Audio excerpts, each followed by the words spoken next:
This week I am coming to you from the third row of a Lexus RX. And it's the first time anyone's been able to say that. Because after years of pleading, Lexus has finally acquiesced to an additional 2 seats in their most popular SUV. For a company that does so well with the Highlander, it's curious that this new RXL hasn't happened sooner. But now it's here and available as the V6-powered 350L in front or all-wheel drive, or like this, the 450HL with the gasoline-electric hybrid powertrain exclusively with 4-wheel traction. Pricing starts at $48,795 including delivery. That equates to a $4,200 premium over the 5-passenger RX for what amounts to an additional 4 inches in vehicle length and seating for up to 7 depending on the second row configuration. A bench-style seat is an alternative to these captain's chairs. But if you're thinking that this is a Lexus Highlander, you'd be wrong.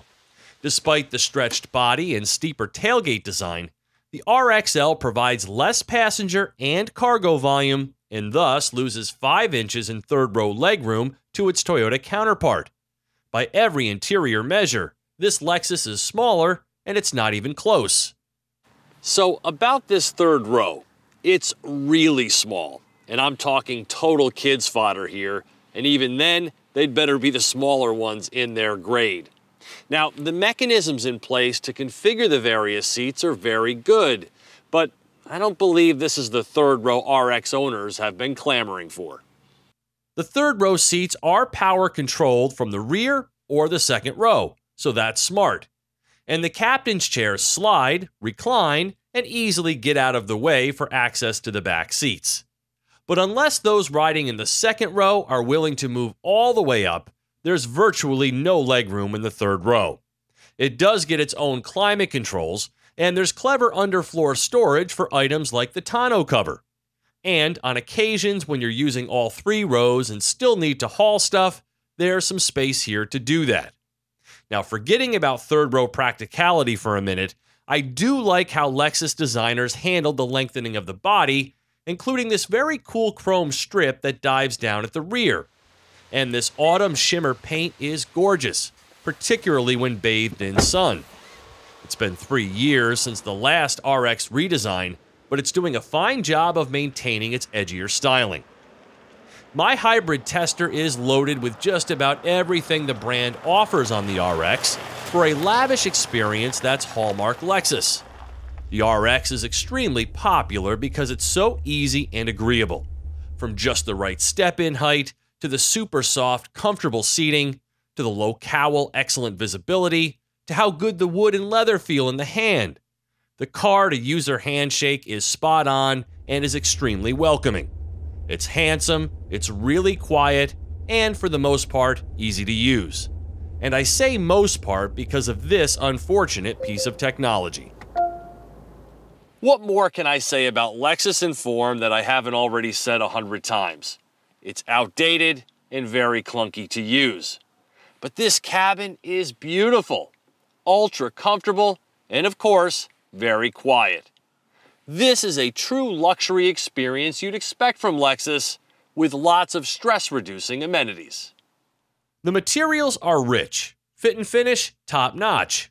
Everything is automatic, such as the high beams. Now, a panoramic roof would certainly be nice, but this stocked RX with the luxury package, incredible sounding Mark Levinson premium audio package, and Techie safety features such as the awesome 360-degree monitor leaves you for wanting very little.